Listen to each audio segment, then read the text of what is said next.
policja niemiecka próbuje nas podpiąć pod jakieś przepisy. Firmy konkurencyjne z naszej branży wykorzystują maksymalnie pracownika, kierowcę. W transporcie nie pytasz się czy, tylko kiedy coś się wywali. Nasi pasażerowie to są osoby, które tak naprawdę zostawiają swoje rodziny, żony, dzieci, wyjeżdżają za granicę.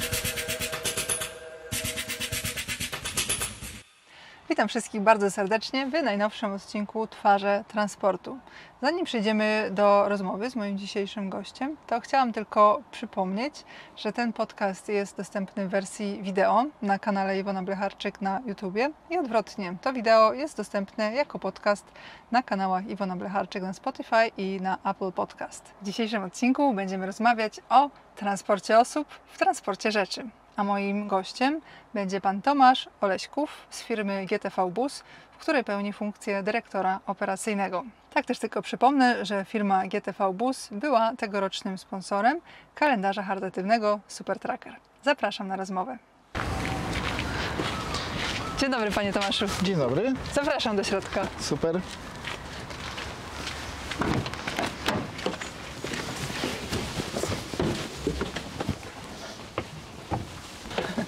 Witam w mojej ciężarówce. Dzień dobry. To może przejdźmy na ty. Iwona, Tomek. bardzo miło mi. Mi również. Będzie lepiej. W transporcie Pewnie. mówi się, że wszyscy na ty, nie? Tak, dokładnie. Byłeś kiedyś w ciężarówce? Pewnie, że tak, aczkolwiek dawno mnie tutaj nie było. Jeździłeś? Nie jeździłem ciężarówkami, aczkolwiek pół mojej rodziny jeździ, kuzyni, wujkowie to są kierowcy traków, także jest mi to znane miejsce i znane środowisko. Jeździłeś za dziecka z tatą w trasy? Nie jeździłem z tatą, bo tato zmarł, gdy miałem 2 lata, także żyję trochę z wspomnieniami o ojcu, a niestety go nie poznałem. Trochę wyprzedziłeś moje pytanie, bo bardzo dużo osób, z którymi rozmawiam, którzy pracują w transporcie na różnych stanowiskach, mówią, że całkiem przypadkowo trafili do transportu, a ty z rodziny transportowej. Tak, rodzina transportowa i ja wiedziałem, że prędzej czy później w tym transporcie skończę. A próbowałeś czegoś innego, czy od razu do transportu? Tak, próbowałem. Pracowałem jako pracownik tymczasowy, a później w agencji pracy na kierowniczym stanowisku, aczkolwiek bardzo mnie interesował zawsze transport i przez to, że jeździłem międzynarodowo jako pasażer busów, które woziły osoby, stwierdziłem, że może spróbuję swoich sił jako kierowca takiego busa. Tak zacząłem i tak zostałem. W transporcie osób, a nie w transporcie ciężkim. No ale w sumie wokół transportu ciężkiego. Tomek, powiedz mi, na czym polega praca na co dzień dyrektora operacyjnego w firmie takiej jak ta GTV, która zajmuje się przewożeniem kierowców po Unii Europejskiej? No niestety nie do końca zajmujemy się tylko transportem, gdyż na tak wysokim stanowisku większość mojej pracy to jednak siedzenie w tabelkach i śledzenie wyników finansowych, ale też operacyjnych, szukanie optymalizacji i przede wszystkim cięcie wszystkich kosztów, bo wiadomo, niestety, ale my w transporcie robimy na bardzo, bardzo niskich marżach, a na bardzo wysokich kosztach, także optymalizacja przede wszystkim. Mhm. Czyli tak jak w transporcie ciężkim, nie? Też niskie marże. No niestety, 3-4% to jest maks, co niestety my osiągamy. To są jednak usługi, to nie jest produkcja, także to wszystko trochę się inaczej liczy. A jak wyglądała w ogóle kwestia, jeżeli chodzi o regulacje prawne, jeżeli mówimy o transporcie osób? Niestety mamy problem z przepisami międzynarodowymi. Jest coś takiego jak licencja na przewóz osób pojazdami od 7 do 9 osób razem z kierowcą, ale nie ma takiej licencji międzynarodowej, co nam przysparza wielu problemów, gdyż przy kontroli policji na terenie Niemiec czy Holandii jest taki problem, że nie jest to uregulowane prawnie i policja niemiecka próbuje nas podpiąć pod jakieś przepisy, chociażby pod przewóz taksówkarski, co jest de facto kabotażem, czyli czymś, co nie moglibyśmy wykonywać. To znaczy, że oni mają, każdy poszczególny kraj ma jakieś swoje inne licencje w tym zakresie, inne liczbowe, czy? Nie, po prostu nasz transport busami 9-osobowymi nie jest w ogóle uregulowany w przepisach, niestety. Jest coś takiego jak krajowa licencja na busy 7-9 osobowe, ale nie ma jej międzynarodowo i stąd bałagan prawny tak naprawdę w większości krajów europejskich. A gdybyś miał podać idealne rozwiązanie? Słuchają nas tutaj różni ludzie, między innymi też ludzie, którzy pracują nad takimi przepisami Jakby to miało idealnie wyglądać, żeby firmom się lepiej żyło? Powinniśmy starać się to jakkolwiek uregulować, gdyż jest to bardzo duży problem podczas samej kontroli policji i z tym się zmierza cała branża tak naprawdę. Już Stowarzyszenie Przewoźników TLP w porozumieniu z nami wystąpiło chociażby do Komisji Europejskiej, jeżeli chodzi o uregulowanie czasu pracy kierowców na busach do 3,5 tony, ale przede wszystkim też na busach osobowych, bo nie jest to niestety uregulowane do dnia dzisiejszego. No właśnie, bo ja odkąd już jeszcze to pamiętam, że miały wejść tachografy do busów takich małych, to w końcu weszły czy nie? Bo ja szczerze powiedziawszy, jak odkąd jestem na ciężarówkach, to tak już mniej śledzę to. Prawdopodobnie ma to wejść od 2026 roku. My jako firma czekamy na to od 2001, gdzie zakupiliśmy nasz pierwszy autokar, bo już się do tego szykowaliśmy, bo wiedzieliśmy, że to powinno być uregulowane. Niestety nadal nie jest. To jest ciekawe, bo mogłoby się wydawać, że taka firma w dużym stopniu bazująca na busach 9-osobowych w zasadzie to by wolała, żeby to było wszystko chyba raczej dalej tak na dziko, niż bardziej licencjonowane, nie? A ty mówisz, że jeszcze byście chcieli tachografy do busów. Oczywiście, żebyśmy chcieli i to nie jest łatwe konkurować tak naprawdę w szarej strefie, a de facto my się z tym zmierzamy. My jesteśmy w pełni legalną firmą, naprawdę dbamy o to, żeby ten czas pracy kierowcy był jak najbardziej poprawny, a niestety zmierzamy się z tym, że firmy konkurencyjne z naszej branży wykorzystują maksymalnie pracownika, kierowcę i tam nie ma żadnych uregulowań i oni nie mają żadnych zasad wewnętrznych, jeżeli o to chodzi. Czyli po prostu kierowca siada, jedzie ile da radę? No niestety tak to wygląda. Mamy mnóstwo sygnałów z rynku, że są kierowcy, którzy siadają za kółko w Lublinie i jadą do samej Holandii czy Belgii. No to naprawdę nie jest okej. Mieliście kiedyś jakiś wypadek w firmie? W transporcie nie pytasz się czy, tylko kiedy coś się wywali i niestety to jest droga. To jest mnóstwo przejechanych kilometrów. My jako firma samymi busami 9-osobowymi robimy 6 milionów kilometrów miesięcznie. Statystycznie nie jest możliwe, żeby nic się nie wydarzyło. A śmiertelny jakiś? Nie, na szczęście nigdy odpukać. Oby tak było. Oby tak było zawsze. A w kwestiach bezpieczeństwa robicie jakieś też szkolenia dla swoich kierowców, bo robicie gigantyczne przebiegi rzeczywiście, więc... W kwestiach bezpieczeństwa rzeczy, które robimy, od chociażby zakupu najlepszego sprzętu, jaki jest możliwy na rynku. My jeździmy tylko pojazdami markowymi, Mercedesami bądź Volkswagenami, ale są to samochody przede wszystkim wyposażone we wszystkie systemy bezpieczeństwa, które są możliwe, czyli aktywne tempomaty, te systemy spowalniające przed wypadkiem, kontrola wiatru bocznego, chociażby automatyczna skrzynia biegów, żeby ten kierowca był jak najbardziej odciążony od samej jazdy, żeby mógł się skupić na drodze. To po pierwsze. Druga sprawa, w zeszłym roku wprowadziliśmy system monitorowania pracy kierowcy, czyli mamy kamery, które zarówno obserwują drogę przed nami, jak i obserwują zachowania kierowcy. Jeżeli kierowca chociażby, nie wiem, leci mu głowa albo nie skupia się na drodze, jest rozproszony, nasi dyspozytorzy dostają natychmiast sygnał na ich system GPS i reagują na bieżąco, czyli patrzą, mówią, słuchaj, zjedź, odpocznij, przejdź się, nie jedź na siłę.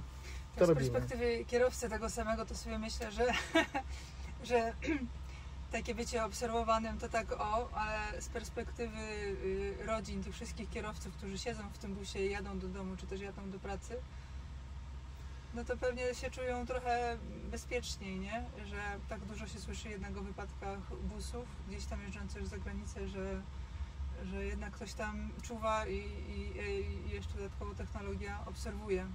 Tak, czuwamy. Te kamery mierzą również przeciążenia G, czyli jeżeli jest jakieś gwałtowne hamowanie albo gwałtowne skręcenie pojazdem, to również dostajemy takie sygnały.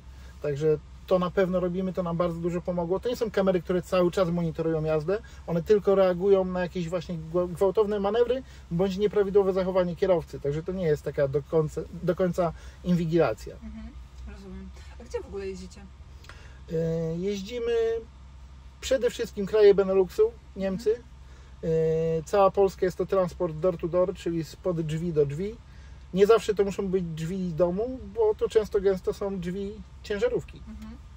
Czyli tak dosłownie zbieracie kierowców, bo ja sobie wyobrażałam, że gdzieś zbieracie spod bazy, gdzieś z firmy, a to też z Polski zbieracie ich dosłownie spod domu i wtedy jedziecie na bazę, tak? Tak, to wszystko zależy tak naprawdę od naszego klienta.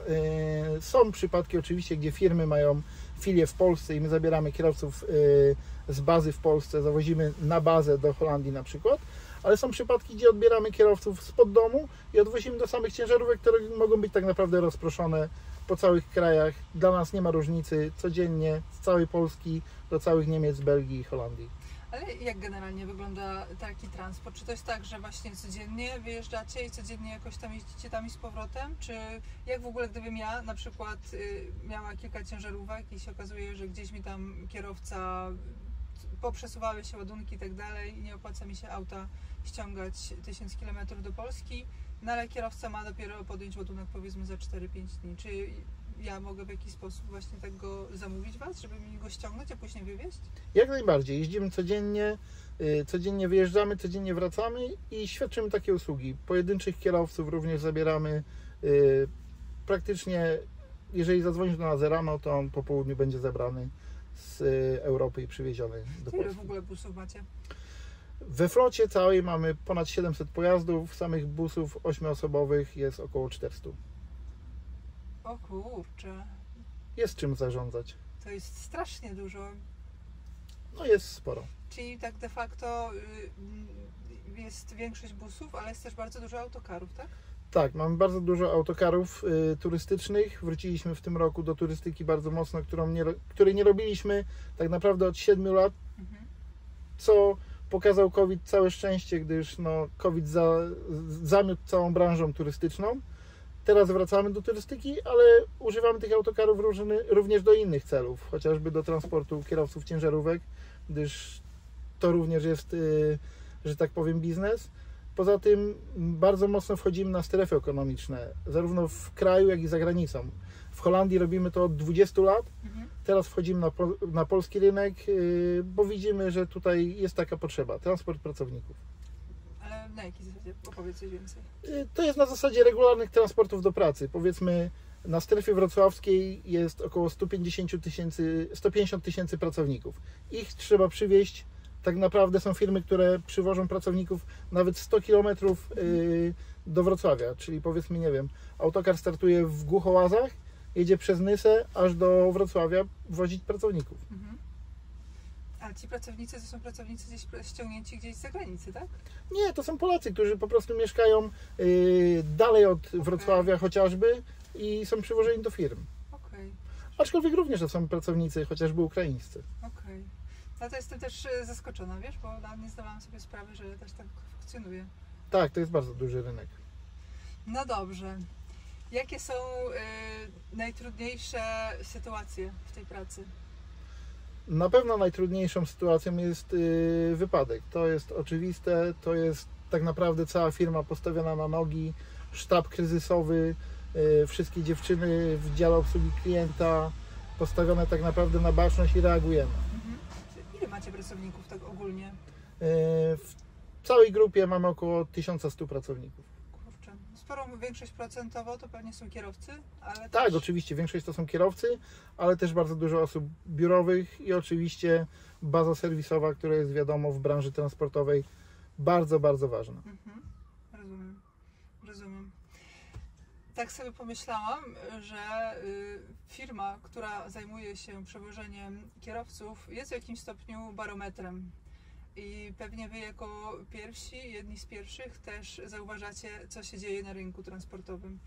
Jak obserwujesz to, co się teraz dzieje? Jakie widzisz trendy? Przede wszystkim transport, ogólnie rozumiany, nie tylko transport osób, ale transport jest krwiobiegiem gospodarki. Jeżeli w gospodarce dzieje się źle, to transport widzi to jako pierwszy. Mniej zlecenia poniżej kosztów i tak dalej. My to odczuwamy na tym, że chociażby pracownicy nie rotują, nie są potrzebni za granicami i tak dalej. Także na pewno transport jest, tak jak mówię, takim pulsem gospodarki. Ja jak sobie przypominam jeszcze, jak zaczynałam, pracowałam w pierwszej firmie, to zbieraliśmy się gdzieś tam chłopakami zawsze gdzieś tam w Poznaniu czy w Pile, siadaliśmy do busa firmowego, jechaliśmy na bazę do Belgii, No i tam podejmowaliśmy ciężarówkę, każdy z nas swoją, no i już tam wtedy się rozpoczynało te 4 tygodnie życia w trasie. Powiedz mi, jak to się stało, że takie firmy, z tego co rozumiem, już coraz częściej właśnie tak naprawdę outsourcują to, wysyłają już nie inwestują w swoje busy, tylko korzystają z waszych usług? Jest to bardzo proste. Jeżeli firma transportowa kupuje sobie busa, to kupuje go po to, żeby on pojechał raz w tygodniu. Tak naprawdę w sobotę czy w niedzielę zawozi kierowców ciężarówek do ich samochodów.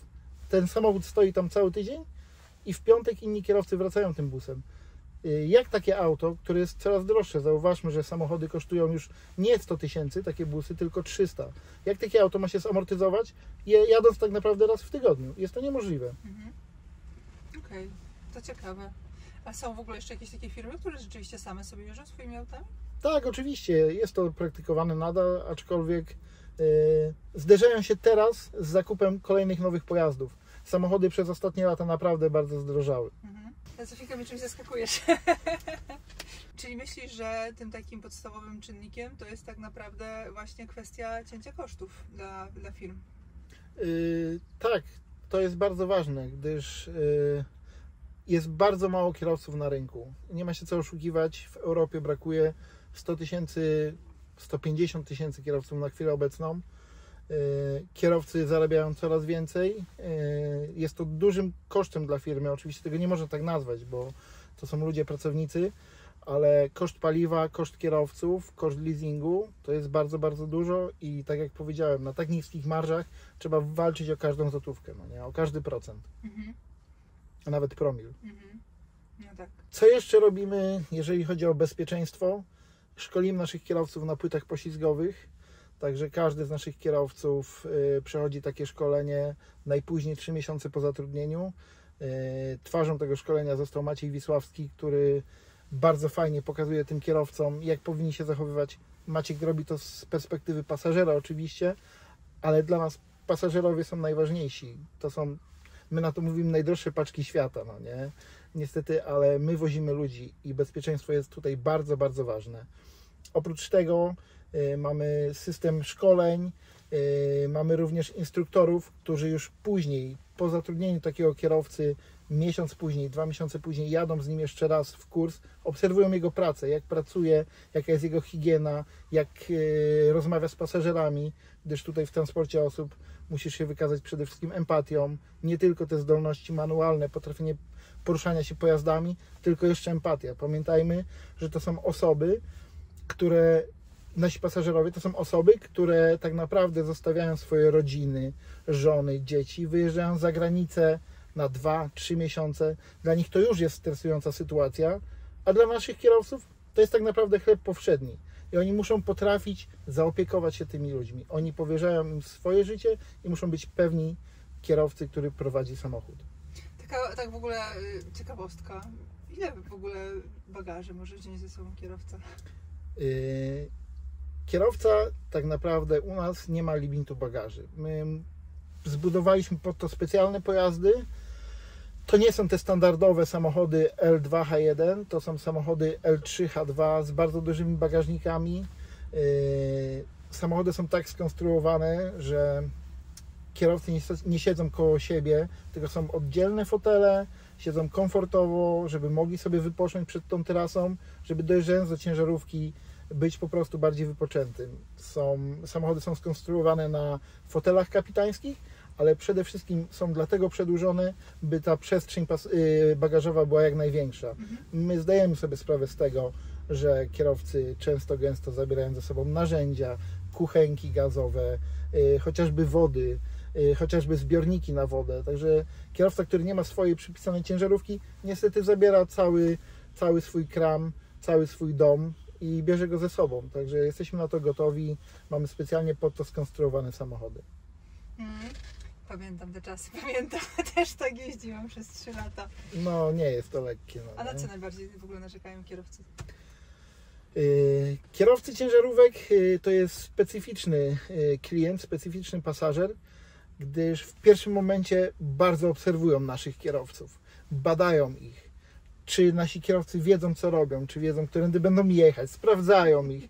Każdy ruch, wszystko jest naprawdę sprawdzone i tak, jest to bardzo, bardzo specyficzny, bardzo ciężki klient. W pierwszym momencie zawsze zderzamy się z tym, że ci kierowcy nie chcą z nami jeździć, a już drugi, trzeci kurs nie muszą się przejmować tym, że muszą sami prowadzić, bo zazwyczaj to wyglądało tak, że ci kierowcy po, nie wiem, 3 tygodniach w ciężarówce za kółkiem musieli jeszcze wsiąść w tego busa i dojechać do Polski. Tutaj nie mają z tym problemu. Tu mają kierowcę, który jest wypoczęty, który jest przynajmniej po 9 godzinach odpoczynku i snu.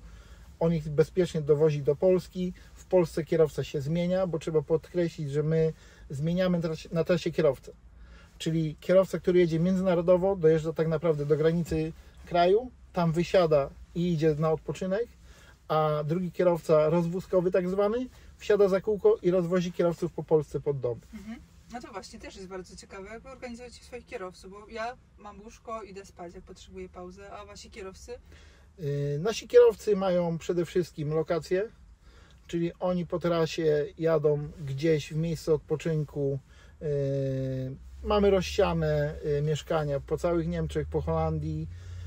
W Polsce również na miejscach przesiadkowych mamy wynajęte domy, gdzie kierowcy zbiórkowi, rozwózkowi po prostu po dojeździe na przesiadki udają się do odpoczynku. Oczywiście zdarzają się i to bardzo często przypadki, że kierowca śpi w aucie, wtedy rozkłada sobie materac na fotelach i tam po prostu odpoczywa. A to jest wielka machina, nie? Ogromna. Jak długo trwała budowa firmy, żeby doszło właśnie już do takiej specjalizacji?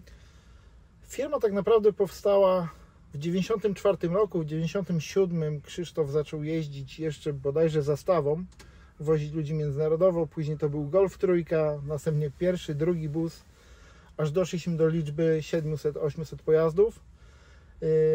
Bardzo duży skok naprzód zrobiliśmy, odkąd przyszedł prezes Marcin Jaworski, który tą firmę ubrał tak naprawdę w ramy. Do tej pory to była firma mała, rodzinna, wszyscy się znali. Ostatnim, co mogę powiedzieć o naszej organizacji, to to, że jesteśmy korporacją, ale jesteśmy już ubrani w ramy, przede wszystkim przeszkoleni chociażby z Leana, czyli z tej kultury zaczerpniętej od Toyoty, czyli tego szukania, o czym już mówiliśmy, oszczędności. Aczkolwiek dalej jesteśmy bardzo przyjazną, rodzinną firmą. Firma znajduje się w Ozimku. Mamy bardzo dużo małżeństw, które pracują u nas w firmie. Oczywiście również tych, które się zawiązały podczas współpracy. Pracują u nas, chociażby mój dyspozytor jest synem pani, która jest na obsłudze klienta. Jest dużo takich rodzinnych koneksji u nas w firmie, co jest fajne, ale co też czasami przynosi problemy. Chociażby moja żona również pracuje u nas w firmie i często, gęsto kłócimy się przez to, co się dzieje w robocie. Okej. A jest twoją podwładną? Na szczęście nie. To przynajmniej jest tyle. Ale był taki moment. Ciężko to wspominam. Moja żona była moim kierowcą, jak byłem dyspozytorem. O kurczę. Tak. Małżeństwa transportowe. Dokładnie. Dużo takich. Widzę dużo jakichś takich podobieństw między transportem ciężkim a transportem osób.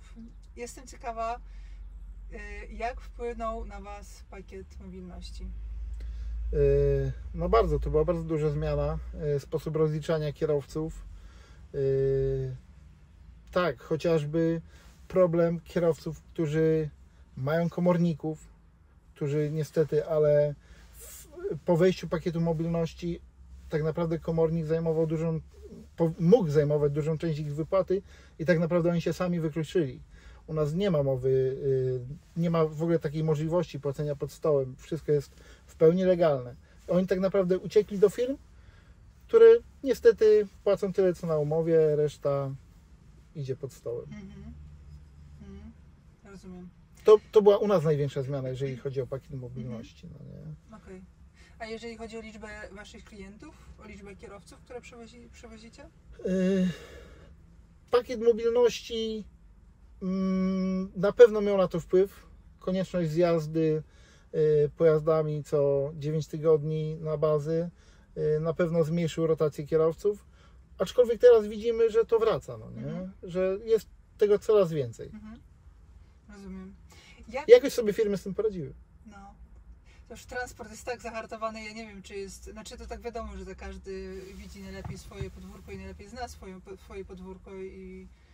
Ja nie wiem, czy jest druga branża, która jest po prostu tak strasznie zahartowana, tak niskie marże, tak wielkie koszty. Jakiś jeden błąd, jakiś nie daj Boże wypadek, to te koszty są po prostu gigantyczne.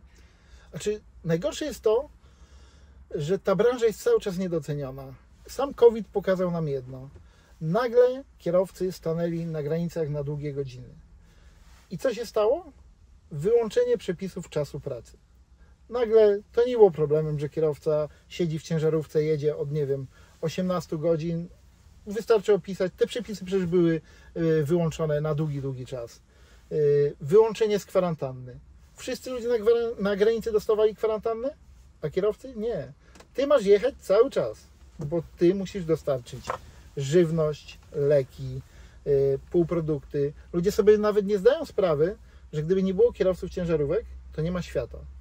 Wszystko, co widzimy wokół siebie, biurka, lampy, jedzenie, wszystko, czego używamy na co dzień, to kiedyś podróżowało w ciężarówce.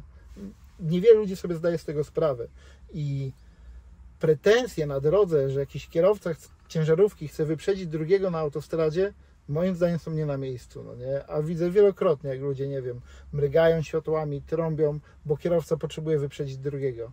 On go potrzebuje, bo jak on go teraz nie wyprzedzi, to może mu gdzieś braknąć czasu, może nie dojechać na parking, na rozładunek, może być zmuszony kręcić pauzę na tak zwanym pasie awaryjnym, bo nie ma dla niego już miejsca. No, jest naprawdę wiele czynników, a ludzie niestety, ale przestali doceniać zawód kierowcy, co jest moim zdaniem błędem.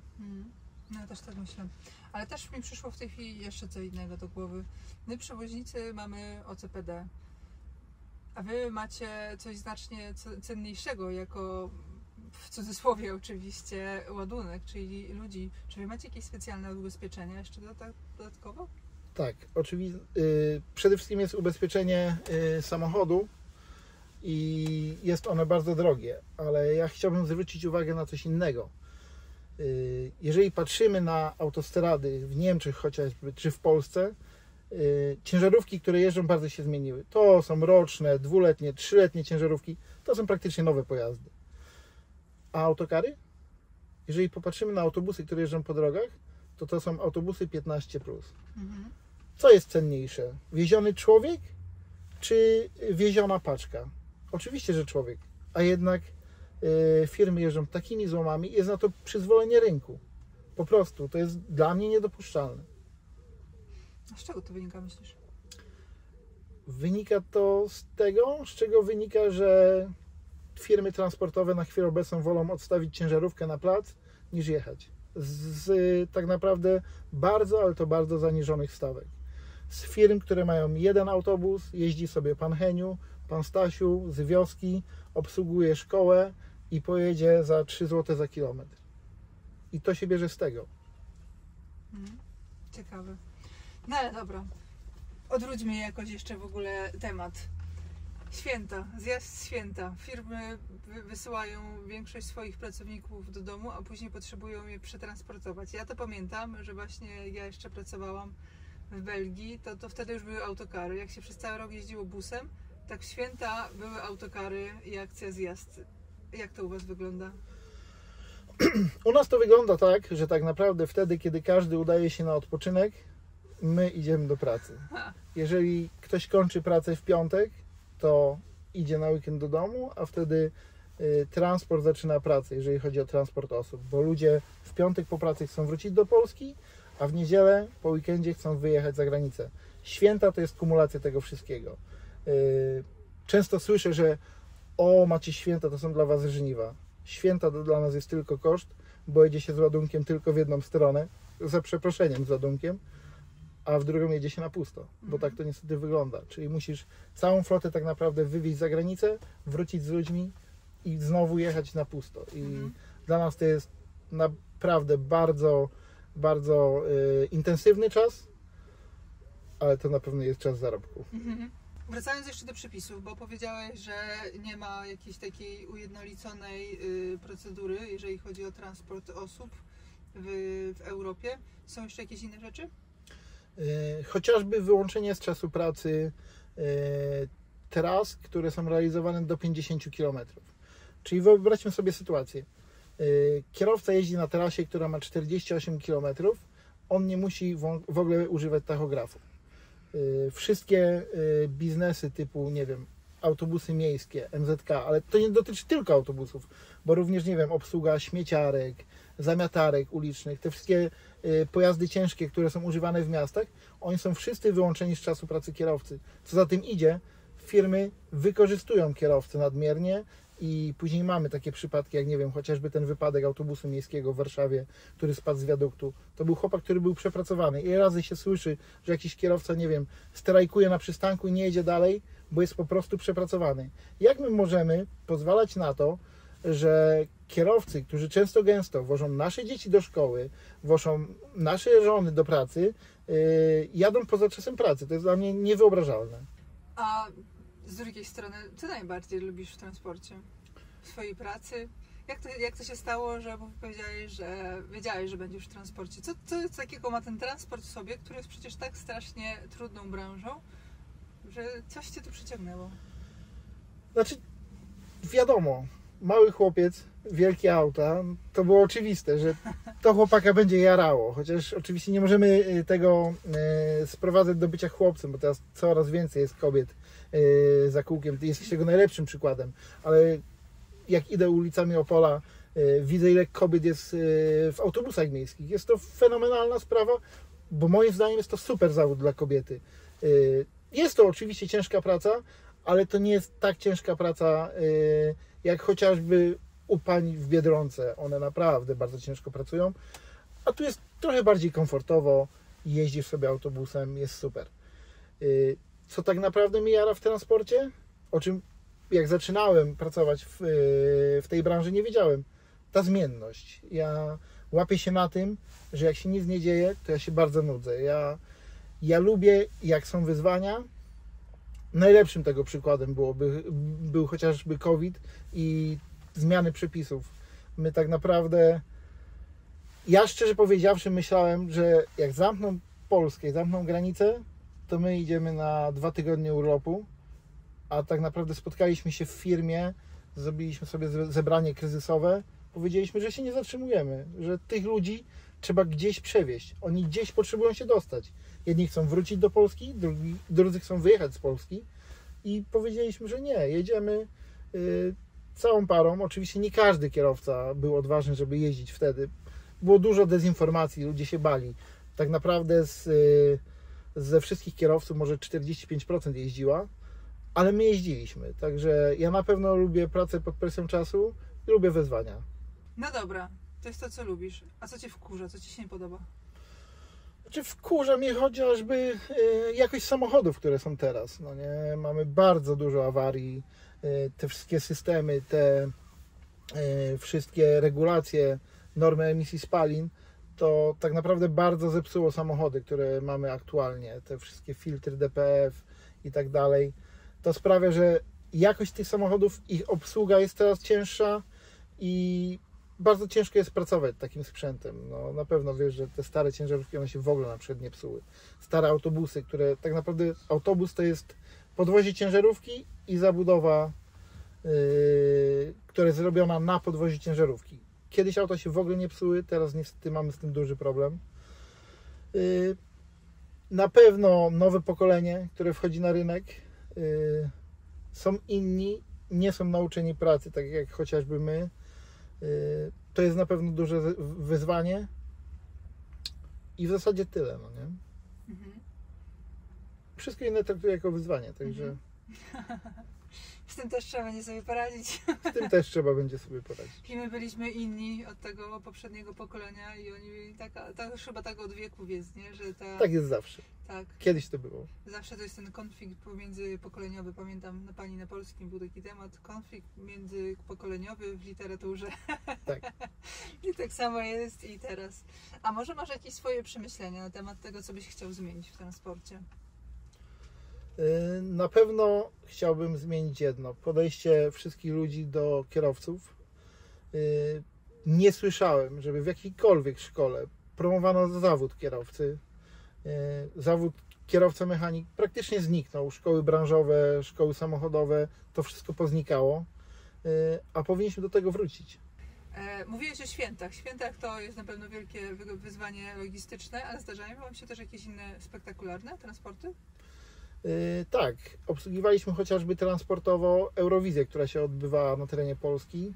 Było to bardzo duże wyzwanie, bodajże 15 autokarów, bardzo dużo mikrobusów, włożenie tak naprawdę wszystkich dzieci, wszystkich krajów, międzynarodowa klientela, presja czasu, program na żywo puszczany na cały świat, także było to na pewno dużym wyzwaniem. Przez 12 lat obsługiwaliśmy transportowo Festiwal Opolski, także to też jest całkowicie inny klient, gwiazdy, również występy na żywo, presja czasu, cały czas coś się dzieje przy takim transporcie. Także robimy też takie bardzo nietypowe rzeczy, o których mało kto wie tak naprawdę. No kurczę, te kierowcy jeżdżą tymi autokarami, którymi gwiazdy też jeżdżą? Oczywiście. Ciekawe, jak powiedziałaś jeszcze dzieci, to tak sobie pomyślałam, że ja też mam prawo jazdy na autokar. Mam też nawet certyfikat kompetencji zawodowych przewoźnika dla osób. Ale powiem Ci, że zawsze mnie przerażało to właśnie, żeby wziąć na swoje barki życie innych ludzi, a tym bardziej jak w autokarze 50 parę miejsc, prawda? W zależności od tego, jaki autokar. Ale dzieci, to już w ogóle dla mnie nie dałabym rady chyba. Tak, jest to ogromna odpowiedzialność. Mamy autobusy, które mieszczą nawet 89 osób. Jest to na pewno ogromna odpowiedzialność. Aczkolwiek z perspektywy kierowcy, dla nich to dalej jest ta kierownica, te koła i ta droga. Tak? Myślę, że droga jest najważniejsza. Cokolwiek nie wiedziesz. Tak? Myślę, że tak. Ja też poznałam dosyć swego czasu dużo kierowców ciężarówek, którzy się przekwalifikowali, przeszli z turystyki właśnie z autokarów na ciężarówki, bo mówili, że nie ma pracy. Czy Wy macie problem w ogóle z pozyskaniem kierowców teraz? Teraz ten trend się odwrócił, gdyż jeżeli branża transportowa transportu ciężkiego trochę siadła i ci kierowcy wracają na autobusy, także widzimy powrót. My co do problemu z kierowcami nie mamy go za bardzo, gdyż my podwyższamy kwalifikacje naszym kierowcom. Czyli jeżeli, nie wiem, jeździłeś u nas busem 2 lata, byłeś dobrym kierowcą, to my po prostu płacimy za Twoje prawo jazdy, Ty podwyższasz swoje kwalifikacje i siadasz na duże auto. Fajnie. Jest to super zmiana. Kierowcy są dalej zmotywowani, bo nagle jest coś nowego, coś innego, inne auta, większe, nowe wyzwania. Poza tym naszym korowym biznesem jest transport, tak jak powiedziałem, między Polską, nie tylko Polską, bo to jest również Litwa, Łotwa, Czechy, Słowacja, a Niemcami, krajem Beneluxu. To się może znudzić po 2 latach, jeździć cały czas do tych samych państw, a jednak siadając na autobus, otwiera Ci się cała Europa. Jeździsz turystycznie do Hiszpanii, do Włoch, do Grecji. Także to na pewno jest coś, co kręci tych kierowców i co pozwala im być dłużej zmotywowanym. Co jeszcze fajnego macie w firmie? To brzmi fajnie. Co fajnego mamy w firmie? No. Pracowników. Tak naprawdę największą siłą GTV jest zespół. Jest po pierwsze zespół kierowców, bo są fenomenalni, a po drugie osób w biurze. Naprawdę mogę z pełną świadomością powiedzieć, że mamy najlepszy zespół, jaki widziałem, jaki udało nam się stworzyć i naprawdę chapeau, to im dziękuję za to, gdzie jesteśmy, bo to jest zasługa każdej jednej osoby. Każdy jeden mały trybik w maszynie jest bardzo ważny. Pozdrawiamy GTV. Może nas będą słuchać. Mam nadzieję. Zaskoczyłeś mnie wieloma różnymi rzeczami. Wydawało mi się, że transport już tyle lat, już tyle wiem, a cały czas po prostu czegoś nowego, a co chwilkę czegoś nowego się od Ciebie dowiaduję. Są jeszcze jakieś ciekawostki? Powiedz mi, co jeszcze takiego jest? Na pewno bardzo ciekawą rzeczą jest wykluczenie transportowe wielu gmin w Polsce. Oczywiście w dużych miastach mamy transport miejski, podmiejski, ale są miejsca, gdzie autobus nie dociera i są ludzie, którzy naprawdę nie są w stanie dojechać do szkoły, dojechać do pracy, mieszkają w takim miejscu, gdzie nie ma żadnego transportu, żadnej alternatywy. My jako firma od 7 lat działamy bardzo prężnie z gminami, które chcą iść w tym kierunku, żeby te wszystkie miejsca połączyć. Także tak naprawdę budujesz siatkę połączeń każdej miejscowości w gminie. Jest to robione tak, że z mniejszych miejscowości dojeżdżamy do większych, tam robimy przesiadki i dojeżdżamy na przykład do głównych arterii, które trafiają do dużych miast. Obsługujemy tak już w zasadzie 27-30 gmin na terenie województwa śląskiego i opolskiego i chcielibyśmy iść z tym dalej, bo jest bardzo fajna rzecz. Te transporty często są opłacane przez państwo, czyli taka gmina może starać się o dofinansowanie do takiego transportu i są gminy, na terenie których ludzie mogą jeździć po gminie za darmo. I co się dzieje? Babcia jedzie opiekować się wnukiem do wioski obok, nie wiem, siostra jedzie do swojej siostry, żeby z nią porozmawiać, bo nagle ma jak. A jeszcze chwilę temu nie miała w ogóle takiej możliwości. Jest to super rzecz. O kurczę, ciekawe. No, to jest naprawdę ciekawe. No. Ciekawe. No, bo za to płaci państwo w ogóle i mało kto z tego korzysta. No, Czemu tak jest, bo nie wiedzą, czy dlaczego? Nie wiem, my rozmawiamy z wieloma wójtami gmin. No teraz wróciliśmy na start, bo jesteśmy świeżo po wyborach i wiesz, to od nowa musisz zacząć. Tak. Uświadamianie, ale to jest kwestia nieświadomości, no nie? Ale rzeczywiście, przecież jest dużo jakichś takich nawet i starszych osób i... No tak, a wiesz, jak my to zaczęliśmy, ja nagle patrzę, jazdy, nie? że wiesz, babcia wsiada, 2 przystanki i wysiada. Ona mówi, że ona do siostry jedzie, no nie? I mówi, że nagle jej się, wiesz, świat zmienił, no nie? Bo widziała tylko, wiesz, koniec swojego potu, no nie? Ej, to bardzo ciekawe. To, co opowiadasz, jest naprawdę imponujące, to w ogóle, że łączycie tyle busów w jednym miejscu, przesiadki i tak dalej, ale to ja rozumiem, jak jest w firmie, nie wiem, 10 busów, że ktoś to może ogarnąć, nie? Że człowiek jakoś to zaplanuje. Mniej więcej zna trasy, patrzy na Google Ruch i tak dalej, ale jak wy macie już tak gigantyczną flotę, to wy potrzebujecie też chyba jakiegoś specjalistycznego oprogramowania, nie? Jak wy to robicie? Oczywiście, mamy swój własny autorski program do planowania.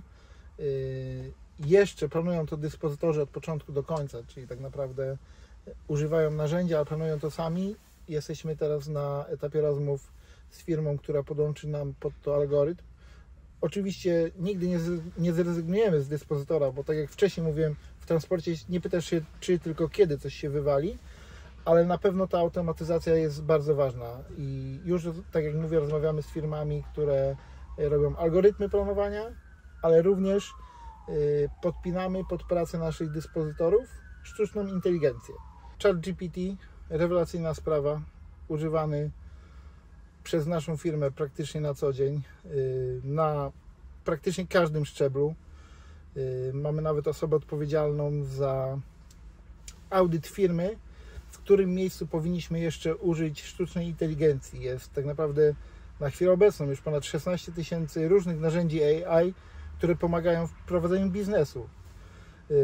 I nie mówię tu o samych takich prostych programach graficznych, które robią jakieś, które robi sztuczna inteligencja, ale ja chociażby używam czatu GPT do analizy raportów, które mi przygotowują moi pracownicy, do analizy zużycia części w samochodach, całej obsługi bazy. Naprawdę jest to bardzo, bardzo pomocne narzędzie. Nie można się go absolutnie bać. To co wtedy będą robić dyspozytorzy? Będą dalej kłócić się z kierowcami. Jest to powszechnie znany problem, niestety, w naszej branży. Jak my z tym sobie radzimy? Ja mam taką ideę, że staram się dyspozytorów wyłuskiwać wśród najlepszych kierowców, żeby oni znali ten chleb, żeby wiedzieli, jak to jest, bo to jest bardzo, bardzo ciężka praca. Praca kierowcy to są godziny za kółkiem, godziny poza domem i tak naprawdę kierowcy potrzebują trochę zrozumienia, a ktoś jak był kierowcą, to patrzy na to troszeczkę inaczej. No to sens. Mam nadzieję, tak to sobie wymyśliłem. No. A co jeszcze sobie wymyśliłeś? Jak widzisz w ogóle, jakie masz w ogóle marzenia transportowe? Jakbyś tak sobie miał wyobrazić, jakbyś chciał, żeby w ogóle idealnie to wszystko wyglądało? Kiedy jestem pytany, gdzie widzę naszą firmę za parę lat, to zawsze zadaję jedno pytanie. A kto wozi ludzi w Wisconsin? Widzimy, że nie ma ograniczeń. Stajemy się powoli firmą europejską, już jesteśmy, ale ja nie bałbym się globalnej pracy. My zarządzamy pracą 100-150 kierowców, którzy są na stałe na terenie Holandii, wożą tam pracowników. Jeszcze gdy ja byłem dyspozytorem, ja siedziałem razem z kierowcami tam na miejscu. Na chwilę obecną my zarządzamy tymi kierowcami i tą flotą z biura Sozimka. Także to nie do końca jest różnica, gdzie są kierowcy. Ważne, żeby ci kierowcy byli dobrze przeszkoleni, dobrze zorganizowani, żeby mieli tak naprawdę backup w postaci mechaników tam na miejscu, no i odpowiednie narzędzie do pracy, czyli dobre auta. A my możemy tym zarządzać z biura Sozimka, także w Wisconsin przybywamy. To jest ciekawe, bo my tutaj mamy bardzo dużą społeczność widzów z Stanów Zjednoczonych. To znaczy, że jakby jakiś Jack z Chicago do Was napisał, zadzwonił, że właśnie jest problem i potrzebują u siebie na strefie takiego jakiegoś transportu. Myślę, że jak najbardziej. Znamy wszystkie mechanizmy, uczyliśmy się na różnych rynkach.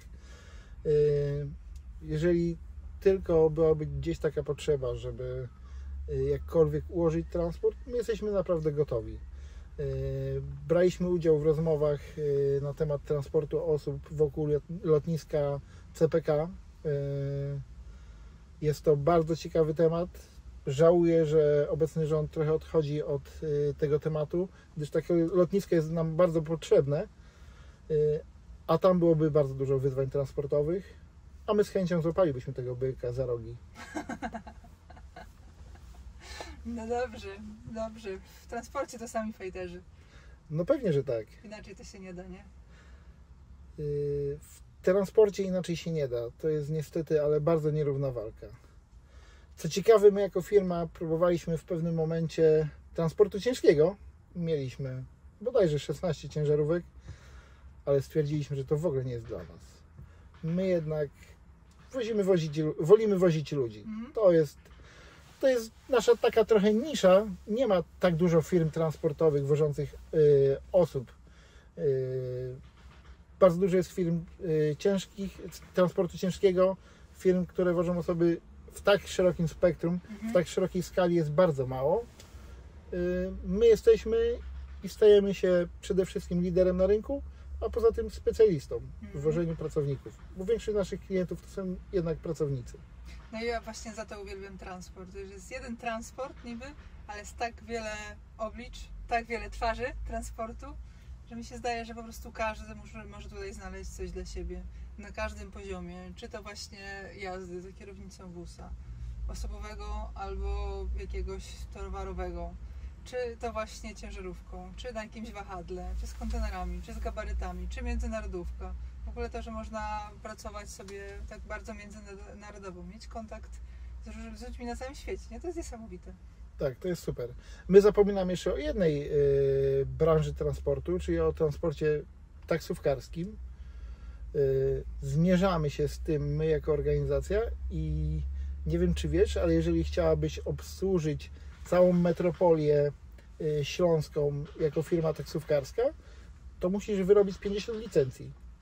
Bo to oni dopiero nie mają, nie? Jednolitych przepisów.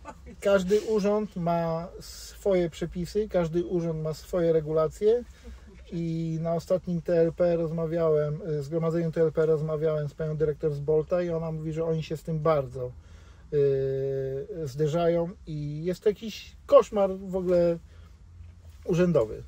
Bardzo ciekawy. Oni się pewnie sami z tym męczą nawet. Oczywiście, że tak. Oni powinni to uprościć, scentralizować i zrobić jedne przepisy dla wszystkich urzędów takie same. Niestety nikt na to jeszcze nie wpadł. My trochę wchodzimy w ten taki bardzo drobny transport. Kupiliśmy teraz trochę osobówek i znaleźliśmy jeszcze jedną niszę. Wozimy maszynistów. Z domu... Ja już nie wiem, jaka może być bardziej niszowa nisza niż wożenie maszynistów na stację, tak? W Polsce na chwilę obecną brakuje 4000 maszynistów. Tam są bardzo ciężkie przepisy, prawda? Są częste przepisy, bardzo ciężki próg wejścia i relatywnie niskie zarobki. Tak? I ci maszyniści robią się trochę na wagę złota. I są przypadki, że my na przykład odbieramy jednego maszynistę z domu, wieziemy go 800 km na koniec Polski, żeby on tam wsiadł w lokomotywę, przewiózł ją jeszcze gdzieś indziej, tam go odbieramy i odwozimy do domu. Niesamowite. Miesięcznie firmy obsługujące właśnie te PKP i te inne firmy kolejowe robią około 4,5 miliona kilometrów. To jest w ogóle, patrzcie, dobra, jeszcze gadajmy, bo ty mi jeszcze coś powiesz ciekawego, jeszcze ci coś do głowy przyjdzie.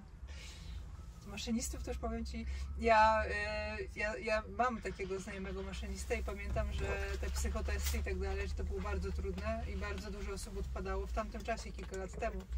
I dużo osób odpadało na psychotestach. Chyba do następnych dopiero mogło podejść po oblaniu chyba za pół roku. Więc te przepisy w tamtym czasie były takie, że strasznie dużo odsiewali. No, my jesteśmy podwykonawcą, my tam mamy 26 samochodów, ale ten gościu, który to obsługuje, ma 700 aut osobowych. To powinny być limuzyny, nie? Jak to są tacy... Robimy też dużo takich dziwnych rzeczy. Jak widzimy, że gdzieś ktoś potrzebuje pomocy, to idziemy w tym kierunku. W COVID-zie starszym osobom na terenie Opola robiliśmy codziennie zakupy. Nasi kierowcy jeździli i dowozili zakupy dla starszych osób, które nie mogły wychodzić z domów. Również w COVID-zie firma transportowa, która obsługiwała szpitale w Warszawie, przestała wozić pielęgniarki z dnia na dzień. Stwierdziliśmy, że idziemy w to. Dowoziliśmy te panie bodajże 3 miesiące do szpitala covidowego na terenie Warszawy. Bardzo fajna sprawa, dostaliśmy zresztą za to podziękowanie od prezydenta Warszawy. Także staramy się reagować na potrzeby ludzi. Ostatnimi czasy zajęliśmy się chociażby transportem ludzi na dializy, czyli 3 razy w tygodniu zbieramy osoby, które niestety muszą jeździć na dializy, filtrować krew, bo nie pracują im nerki. My tych ludzi zabieramy i dowozimy ich do szpitali na terenie Opola chociażby. Także to też taka nisza, którą sobie przypadkiem znaleźliśmy. Nie ograniczamy się. Jeżeli ktoś potrzebuje przewieźć ludzi, to my jesteśmy. Czy to robimy, czy nie? Jeżeli tego nie robimy, to zaczniemy to robić. Bo to jest nasza specjalizacja, na tym się znamy, to robimy dobrze i w to zawsze idziemy. Mega ciekawe, mega ciekawe. A czego Wam trzeba życzyć? Ja dzisiaj mam urodziny. No wszystkiego najlepszego. I trochę tych życzeń dzisiaj już dostałem. I bardzo często słyszę cierpliwości, no nie? Cierpliwości i wytrwałości. Najważniejsze jest, żeby się chciało, no nie? A ja wstaję codziennie o 4:30 rano i mi się bardzo chce. Kończę dzień zazwyczaj z moim 2-letnim synem już o 20:30, 21:00 niestety, bo padam ze zmęczenia, ale bardzo mi się chce wstać i przede wszystkim pracować, no nie? A dzień zaczynam od czego? Od ceny hurtowej paliwa.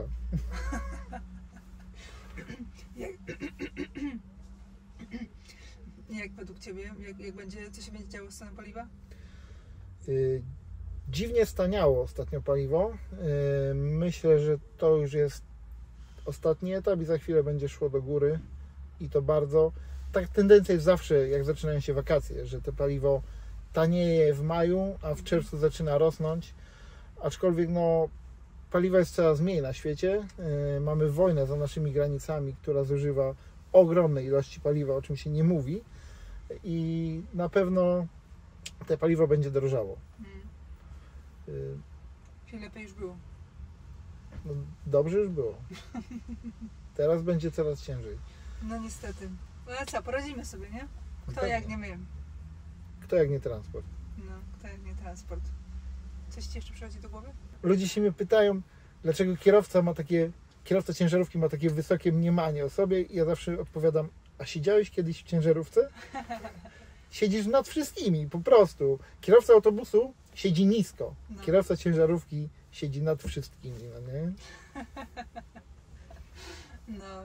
Tak, to jest fakt, no. Tomek, bardzo Ci dziękuję. Strasznie dużo się dowiedziałam. Wieloma rzeczami mnie zaskoczyłeś. Bardzo Ci dziękuję za odwiedziny i za rozmowę. No i czego Ci życzyć? Tak poza rodzinami, wszystkiego najlepszego. No co, tak jak powiedziałem, wytrwałości, cierpliwości i przede wszystkim, żeby się chciało. I pamiętajcie, że nieważny jest cel, ważna jest droga. Takie słowo na koniec. Także dziękujemy za uwagę. Dziękuję bardzo, było bardzo miło. Mi też. Dzięki. Powodzenia.